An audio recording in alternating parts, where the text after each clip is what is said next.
In this week's Parsha, Moshe Rabbeinu begins his last big speech, his last words to the Jewish people, a speech that lasts for most of Sefer Devarim, for most of the book of the Devarim. And in the beginning, he starts going through the history, going through the events of the things that happened in the desert, hinting to words of rebuke, rebuking the people for things that they did wrong. And he starts talking about different places they traveled in the desert.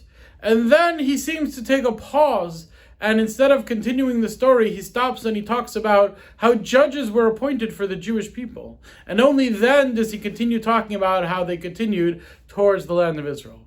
Why this break in this history lesson that Moshe is giving us? Why is he focusing on the judges?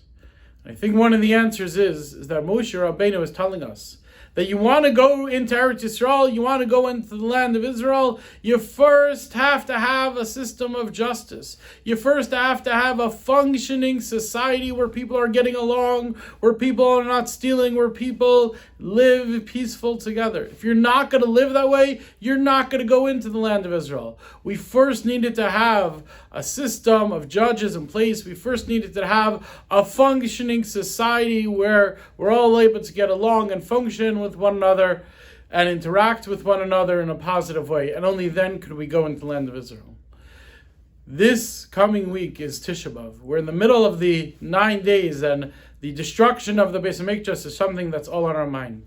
And we know that the reason why the Beis HaMikdash was destroyed was not because the people were sinning against Hashem. The reason was because we couldn't get along. Sinas chinam, baseless hatred. That's the lesson Moshe Rabbeinu taught us before we even went into the land of Israel. And that's the lesson Hashem told us on our way out of the land of Israel. I'm not letting you stay in here because you can't get along, you can't function together.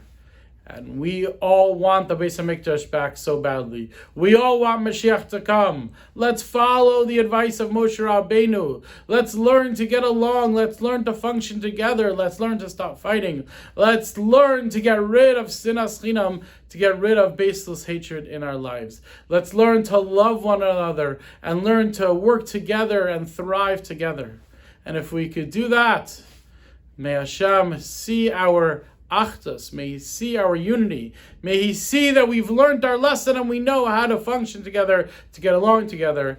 And may we merit to go into the land of Israel with Mashiach Tzidkenu, B'mher v'yameinu amen. Have a great, great Shabbos.